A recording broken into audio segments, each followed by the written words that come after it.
आप लोग का अपना YouTube channel AK coaching centre 800 में आप सभी का स्वागत है। आज हम लोग फिजिक्स का पहला चैप्टर प्रकाश का परावर्तन समझेंगे।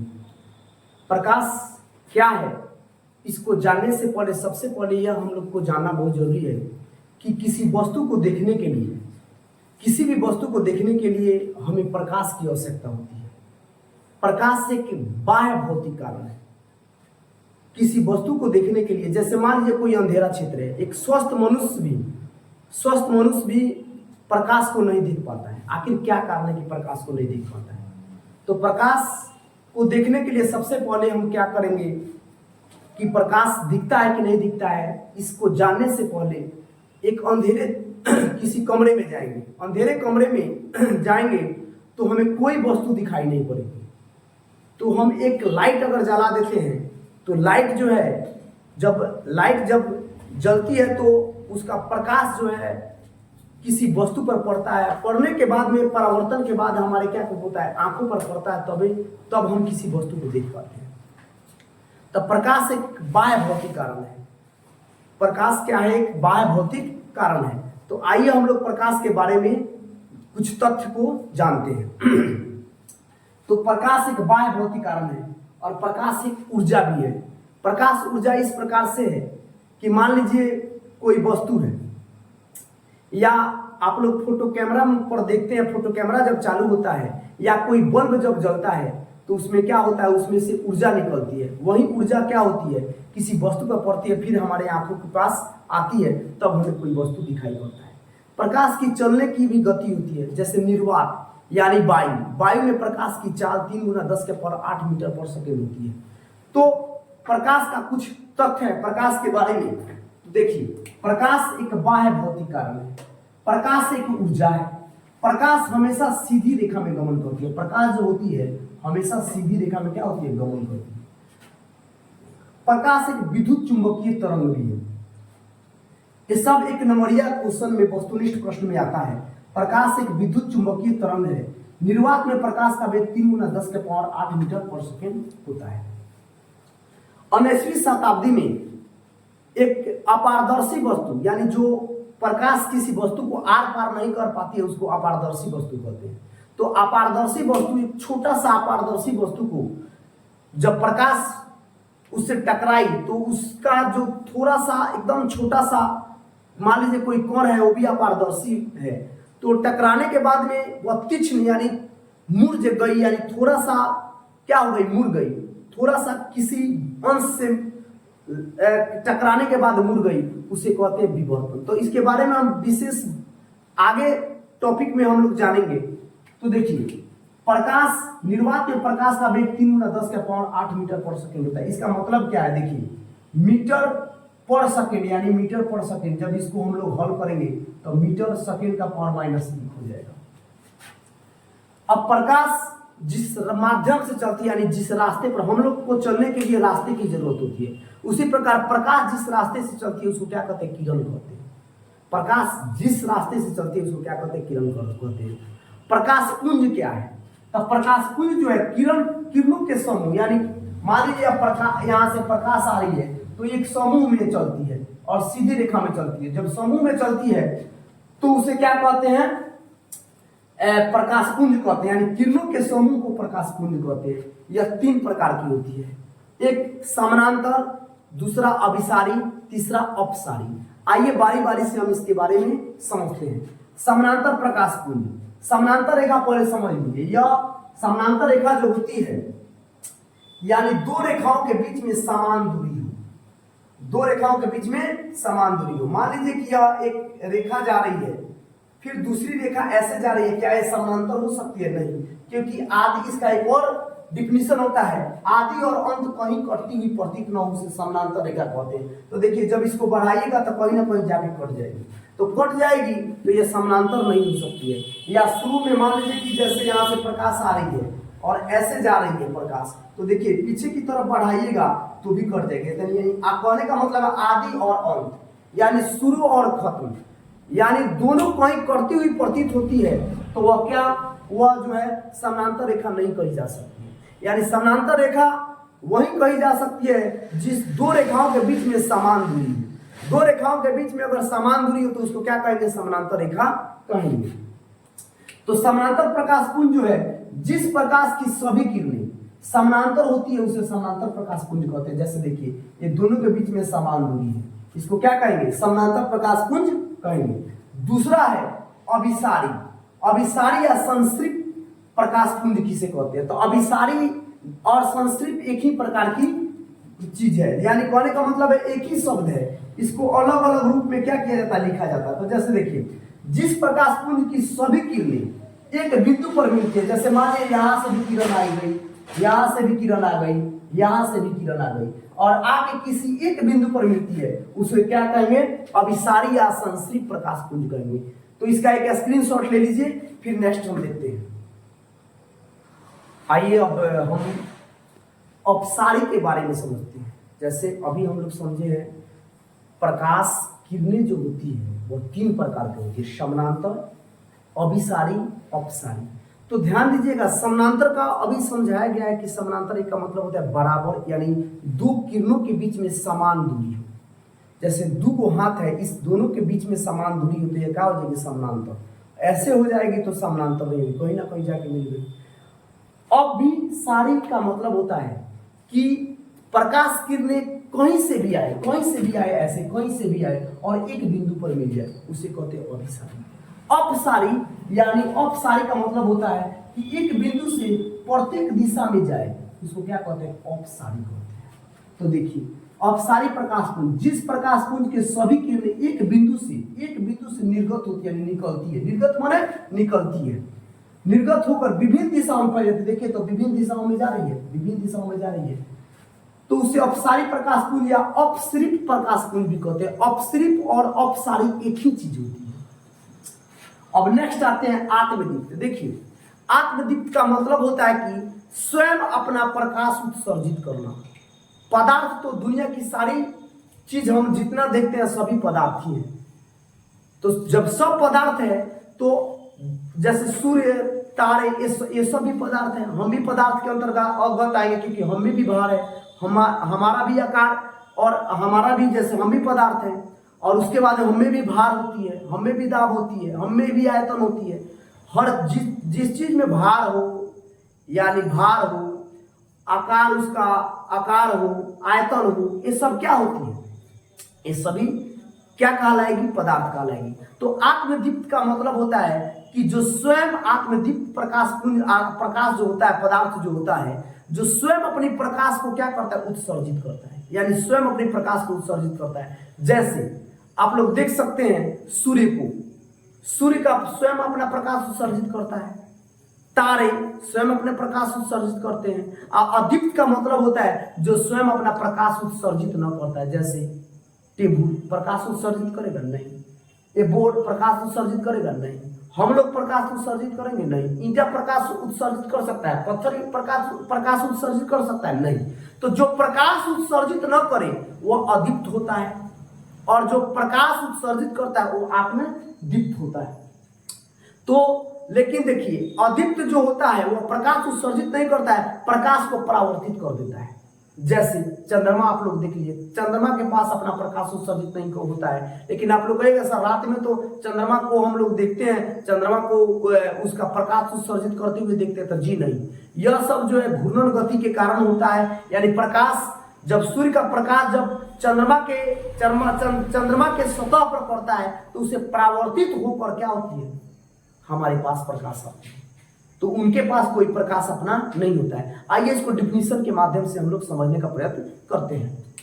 देखिए आत्मदीप्त पदार्थ, याद कोई चीज नहीं करना है, केवल समझना। एक बार दो बार वीडियो देखेंगे ऑटोमेटिकली क्या हो जाएगा? सब कुछ याद आ जाएगा। जैसे देखिए आत्मदीप्त, वे पदार्थ, पदार्थ भी बताया पदार्थ क्या? वे पदार्थ जो स्वयं प्रकाश उत्सर्जित करते हैं आत्मदीप्त पदार्थ कहलाते हैं। जैसे सूर्य, तारे, दीपक इत्यादि, ये स्वयं अपना प्रकाश उत्सर्जित करते हैं। अदीप्त पदार्थ, वे पदार्थ जो प्रकाश उत्सर्जित नहीं करते हैं लेकिन प्रकाश की उपस्थिति में दिखाई पड़ते हैं। यानी प्रकाश की उपस्थिति में क्या? जैसे देखिए अगर हम चारों तरफ से लाइट बंद कर दें तो क्या हमें ये दिखाई पड़ेगी? नहीं।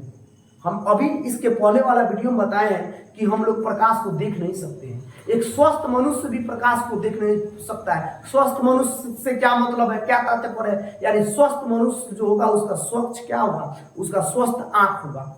और जब प्रकाश, जब उत्सर्जित प्रकाश जब आती है तो किसी वस्तु से टकराती है और हमारे आंख के रेटिना पर पड़ती है, तो वहां पर जब प्रतिबिंब बनता है तब हमें वो वस्तु दिखाई पड़ती है, अन्यथा हमें कोई वस्तु दिखाई नहीं पड़ेगी। इसीलिए प्रकाश क्या है, एक बाह्य भौतिक कारण है। तो यहां ध्यान देंगे, वे पदार्थ जो प्रकाश उत्सर्जित नहीं करते हैं लेकिन प्रकाश की उपस्थिति में दिखाई पड़ते हैं, प्रकाश की उपस्थिति में क्या करते हैं, दिखाई पड़ते हैं, अधिक पदार्थ कहलाते हैं। जैसे पत्थर, टेबुल, ये सब प्रकाश उत्सर्जित करेगा, नहीं करेगा। अब आइए प्रकाशीय माध्यम थोड़ा सा समझ लेते हैं। वह क्षेत्र जिससे होकर प्रकाश वस्तु से निकलती है, यानी वह क्षेत्र जिससे होकर प्रकाश वस्तु से निकलती है, यानी कोई मान लीजिए वह क्षेत्र हो गया और प्रकाश क्या होती है, प्रकाश उस वस्तु से होकर निकलती है, यानी इससे होकर निकलती है, तो और आंख तक पहुंचती है, प्रकाशीय माध्यम कहलाती है। मान लीजिए कि यहां से प्रकाश आई और इस क्षेत्र पर पड़ी और यहां से हमारे आंख के रेटिना पर, जैसे मान लीजिए हम यहाँ पर आदमी कोई खड़ा है और आंख के रेटिना पर पड़ी, तब तो हमें वो प्रकाश क्या हो जाएगी, दिखाई पड़ेगी, यानी प्रकाशीय माध्यम कहलाएगी। जैसे हवा, पानी, कांच, ताप इत्यादि। इसकी प्रकाशीय माध्यम दो प्रकार से इसको हम लिख सकते हैं, जैसे समांगी और विषमांगी। तो समांगी क्या है, विषमांगी क्या है, आप लोग पिछले कक्षा में पढ़ चुके हैं। समांगी जिसका क्या हो, समांगी मिश्रण में क्या आता है, जैसे जल और कांच आता है, जिसका संगठन क्या हो, समान हो, और जिसका संगठन समान नहीं हो, जिसका अवयव और जिसका संगठन समान नहीं हो, वह क्या होता है, विषमांगी होता है। और जिसका संगठन समान हो वह क्या होता है, समांगी होता है। संगठन क्या है, जैसे मान लीजिए चीनी और पानी हम मिला दिए तो क्या उसका संगठन आप देख पाएंगे, नहीं। और मिट्टी और पानी को मिला देंगे तो क्या उसका संगठन आप देख पाएंगे, जी हाँ। तो जब संगठन देख पाएंगे तो क्या हो जाएगा, विषमांगी, और जो संगठन नहीं देख पाएंगे वो क्या हो जाएगा, समांगी। तो देखिए यह प्रकाशीय माध्यम समांगी में भी होता है जल और कांच से, और विषमांगी में होता है हवा का मिश्रण, जैसे कैल्साइट। जैसे हवा का मिश्रण में क्या हो जाएगा, हवा का मिश्रण में धूलकण भी होता है, नाइट्रोजन भी होता है, ऑक्सीजन भी होता है, कार्बन डाइऑक्साइड भी होता है, सब कुछ होता है, वह क्या होता है, विषमांगी होता है। तो चलिए इसका एक स्क्रीनशॉट ले लीजिए।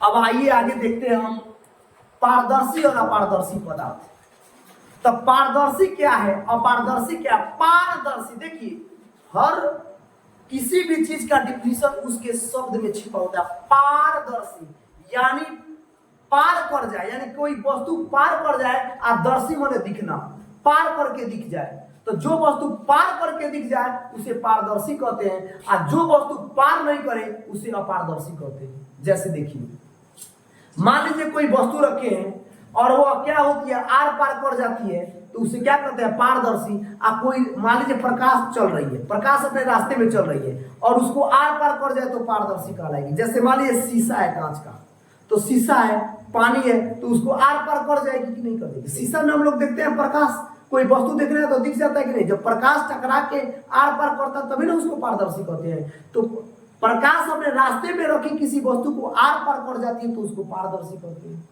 और वही पदार्थ, वही प्रकाश अपने रास्ते में रखी किसी वस्तु को आर पार नहीं करती, उसे अपारदर्शी कहते हैं। जैसे मान लीजिए ये मेरा हाथ है, प्रकाश आएगी यहीं पे रुक जाएगी, टकरा के फिर रिटर्न चली जाएगी, लेकिन आर पार करेगी, नहीं करेगी। तो जब नहीं करेगी तो अपारदर्शी, अब आर पार कर जाएगी, दिख जाएगी, यानी पारदर्शी। याद करने की जरूरत नहीं है, याद हो गया। अब वही प्रकाश जब अपने रास्ते में रखी किसी वस्तु को आर पार नहीं करती है, तो नहीं करेगी तो पीछे अंधेरा क्षेत्र बनेगा। जैसे देखिए हमारे पीछे अंधेरा क्षेत्र यहाँ पर बना होगा, तो आर पार यह प्रकाश पूरी तरह से हम छेक ले तो इधर अंधेरा हो जाएगा पीछे। तो प्रकाश अपने रास्ते में रखी किसी वस्तु को आर पार नहीं करती है, जिसके कारण एक पीछे अंधेरा क्षेत्र बनता है, उसे क्या कहते हैं, छाया कहते हैं। तो पारदर्शी पदार्थ किसे कहते हैं, अपारदर्शी पदार्थ किसे कहते हैं, छाया किसे कहते हैं। ये तीनों का डिफिनीशन जो है, क्योंकि डिफिनीशन की कोई जरूरत है ही नहीं, सीधे से बात है। प्रकाश अपने रास्ते में रखी किसी वस्तु को आर पार कर जाती है, पारदर्शी। पदार्थ अपने किसी रास्ते में रखी वस्तु को आर पार नहीं करती है, अपारदर्शी। प्रकाश अपने रास्ते में किसी अपारदर्शी वस्तु को आर पार नहीं कर पाती है, जिस कारण अंधेरा क्षेत्र बनता है, जिसको क्या कहते हैं, छाया कहते हैं। डिफिनीशन की कोई जरूरत नहीं है, लेकिन फिर भी बहुत बच्चों लोग का यह रहता है कि नहीं सर डिफिनीशन लिखवाइए। तो इसका एक स्क्रीनशॉट ले लीजिए आप लोग। पारदर्शी, अपारदर्शी, छाया। एक मिनट, पारभासी छूट गया है, तो पारभासी देखिए क्या है, पारदर्शी और अपारदर्शी के बीच वाला भाग होता है। जैसे मान लीजिए प्रकाश अपने रास्ते में किसी वस्तु को जब आर पार नहीं करके थोड़ा सा भाग बाहर दिखाई पड़ जाए, यानी थोड़ा सा बाहर भाग दिखाई पड़ जाए, उसे क्या कहते हैं, पारभासी पदार्थ। जैसे कागज में तेल लगा लीजिए, तो तेल लगाइएगा तो देखिएगा कि कुछ अंश बाहर निकल गई, तो कुछ अंश बाहर निकल गई तो उसे क्या कहेंगे, पारभासी। इसका डिफिनीशन है, आप लोग एक स्क्रीनशॉट ले लीजिए। अब जो है प्रकाश की किरणें, जैसे देखिए प्रकाश का परावर्तन क्या है, तो प्रकाश की किरणों का पहले माध्यम में ही वापस लौट जाना, लौटने की घटना को क्या कहते हैं, प्रकाश का परावर्तन कहते हैं। आगे हम इसके बारे में और डिटेल से समझेंगे। प्रकाश जिस सतह से टकरा कर अपने ही माध्यम में लौटती है उसे परावर्तक सतह कहते हैं। जैसे देखिए मान लीजिए कोई दर्पण है, चाहे कोई वस्तु है, और प्रकाश जब आती है और आके क्या होती है, आके टकरा के चली जाती है, देखिए तो यह क्या हो जाएगी, यह हो जाएगी परावर्तक, नियमित परावर्तन, नियमित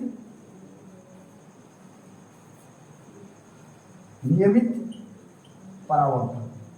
अब देखिए अनियमित परावर्तन, जब प्रकाश की किरणें रुखी और चमकीली सतह पर जैसे पड़ती है, मान लीजिए रुखी कोई सतह है, पड़ती है तो देखिए आती है और ऐसे चली जाती है, देखिए यह माध्यम है। तो क्या होती है, जब प्रकाश की रुखी और चमकीली सतह पर पड़ती है तो वो अनियमित रूप से परावर्तित हो जाती है, यानी अनियमित रूप से इधर उधर भागती रहेगी, तो क्या कहलाएगी, ऐसे परावर्तन को अनियमित परावर्तन कहते हैं। अब हम इसी के माध्यम से समझेंगे कि प्रकाश का परावर्तन का नियम क्या है। तो आइए इसको हम समझने की कोशिश करते हैं, प्रकाश के परावर्तन।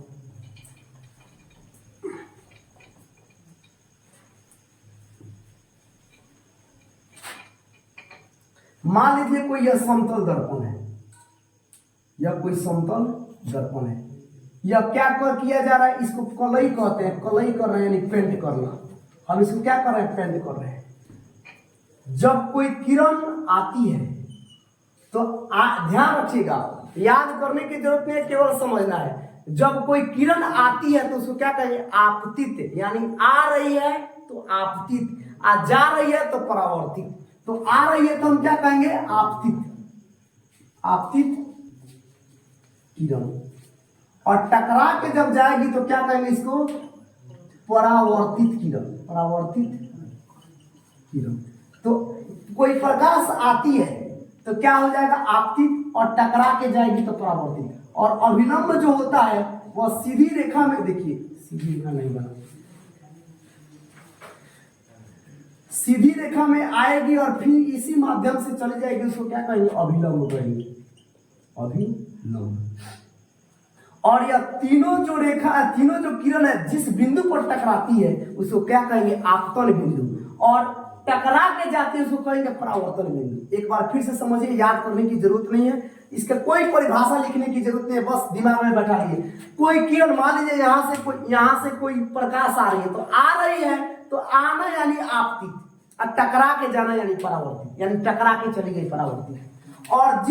और सीधी रेखा में आएगी, जिस माध्यम से आएगी उसी माध्यम से चली जाएगी तो उसको कहेंगे अभिलंब, यानी लंब यानी 90 डिग्री। 90 डिग्री पर कोई चीज वस्तु कोई आता है, जैसे कल हम गेंद के माध्यम से, बॉल के माध्यम से समझाएंगे। जैसे कोई क्रिकेट खिलाड़ी जो होता है, देखिएगा बॉल फेंकता है, तो बॉल फेंकता है तो आप केवल उसके हाथ की तरफ देखते रहे तो आसानी से उस बॉल को क्या कर सकते हैं, हिट कर सकते हैं। तो आप लोग कहेगा सर आप काहे नहीं क्रिकेटर बन जाते हैं। अब बात रहा क्रिकेटर बनने की, तो उसको रात दिन प्रैक्टिस करने की जरूरत होती है, निरंतर अभ्यास करने की जरूरत होती है, आंख बैठाने की जरूरत होती है। यानी केवल उसके हाथ की तरफ आप लोग देखते रहे तो आराम से क्या हो जाएगा, आप लोग बॉल को हिट कर पाएंगे। तो वही चीज है यहाँ पर। जैसे देखिए प्रकाश आती है तो आपतित, जाती है तो परावर्तित। जिस बिंदु पर आके आती है उसको आपतन बिंदु, जिस बिंदु से टकरा के जाती है परावर्तन बिंदु। एक बार फिर से देखिए, कोई किरण आती है आपतित, टकरा के जाती है परावर्तित। जब किरण आती है जिस बिंदु पर मिलती है आपतन बिंदु, जिस बिंदु से टकरा के जाती है परावर्तन बिंदु। सीधी सी बात है। जब यहाँ पर कोई किरण अगर 90 डिग्री पर आती है फिर उसी माध्यम से चली जाती है तो अभिलंब। अब आइए यहाँ देखते हैं, यह कोण जो होता है इसको बोलते हैं, जैसे देखिए आपतित किरण या किरण आई है तो आपतित किरण और अभिलंब के बीच के कोण को बोलते हैं आपतन कोण। आपतन कोण। अब फिर कहिएगा सर अलग अलग परिभाषा लिखिए, बताइए। तो कोई परिभाषा की जरूरत नहीं है, सीधे से लिखिएगा आपतित किरण और अभिलंब के बीच के कोण को आपतन कोण कहते हैं। और परावर्तित किरण टकरा के गई है, परावर्तित किरण और अभिलंब के बीच को परावर्तन, आपतन और परावर्तन कोण, परावर्तन। तो चलिए हम लोग के पास कितना परिभाषा हुआ, एक में हम लिख देते हैं। आपतित किरण 2 में, परावर्तित किरण 3 में, अभिलंब 4 में, आपतन कोण 5 में, परावर्तन कोण 6 में,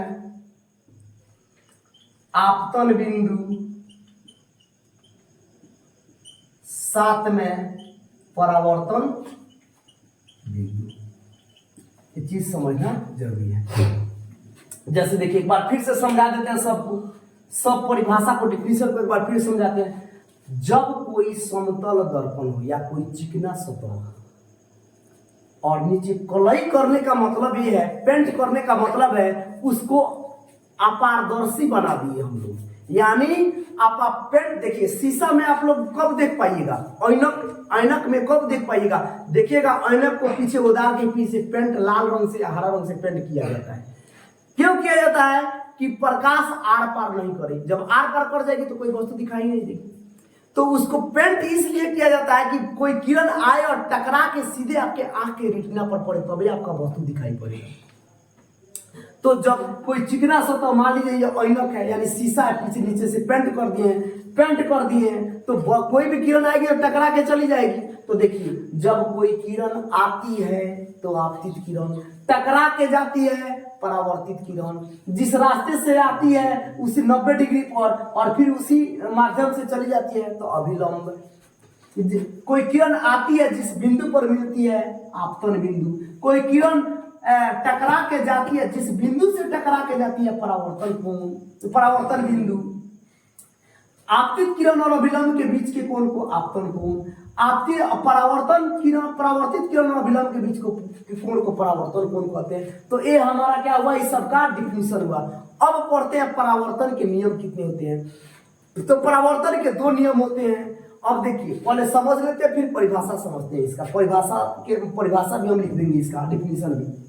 देखिए यस आई बराबर आर होता है, यानी कोण आई बराबर कोण आर।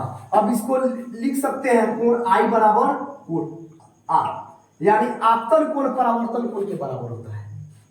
आपतन कोण परावर्तन कोण के बराबर होता है। तो यानी कोण आई बराबर कोण आर। तो नियम इसका परावर्तन के पूछेगा परीक्षा में, एकदम निश्चित रूप से पूछता है परावर्तन के कितने नियम होते हैं। तो परावर्तन के 2 नियम होते हैं। तो कौन कौन, तो एक में आपतित किरण, ध्यान दीजिएगा, आपतित किरण, परावर्तित किरण और अभिलंब तीनों एक ही बिंदु पर होते हैं। आपतित किरण, परावर्तित किरण और अभिलंब तीनों एक ही बिंदु पर होते हैं। डिफिनेशन एक जो हुआ, परावर्तन का पहले का नियम पूरा हो गया। अब दूसरा नियम, आपतन कोण परावर्तन कोण के बराबर होता है। क्लियर, 2 नंबर एकदम आपका क्लियर हो गया। फिगर के साथ बना दीजिएगा तो 3 नंबर मिल जाएगा। एक बार फिर से हम रिपीट कर देते हैं, परावर्तन के कितने नियम होते हैं। तो परावर्तन के 2 नियम होते हैं। तो कौन कौन, आपतित किरण, परावर्तित किरण और अभिलंब तीनों एक ही बिंदु पर होते हैं। दूसरा नियम होता है आपतन कोण परावर्तन कोण के बराबर होता है। तो इसका स्क्रीनशॉट ले लीजिए, फिर डिफिनेशन हम बता देते हैं। अब डिफिनेशन आपका हो गया, आपतन कोण परावर्तन कोण के बराबर होता है, यानी आपतन कोण परावर्तन कोण के बराबर होता है। यह आपका दर्पण हो गया, यह पेंट किया गया है। आपतित किरण दर्पण के आपतन बिंदु, यानी दर्पण के आपतन बिंदु यही पर अभिलंब, अभिलंब का मतलब ये हो गया, ये तीर का निशान बताता है कि किरण आई है, फिर ये तीर का निशान बताता है कि किरण गई है, ये तीर का निशान बताता है कि किरण आ रही है, यह तीर का निशान बताता है कि किरण जा रही है। अभिलंब तथा परावर्तित किरण, परावर्तित सभी एक ही तल में होते हैं, बात तो वही हुआ। अब डिफिनीशन जब समझ में आ गया, याद रखिएगा एग्जाम में हमेशा यह दिया गया रहता है परीक्षार्थी यथासंभव अपने ही शब्द में उत्तर दे। तो ज्यादा नंबर तभी मिलेगा जब टॉपिक को समझिए, अपने भाषा में लिखिए, किताबी भाषा लिखिएगा तो काम नहीं चलेगा। इसलिए टॉपिक पर विशेष ध्यान दीजिए, समझने का प्रयत्न कीजिए। अब इसका स्क्रीनशॉट ले लीजिए।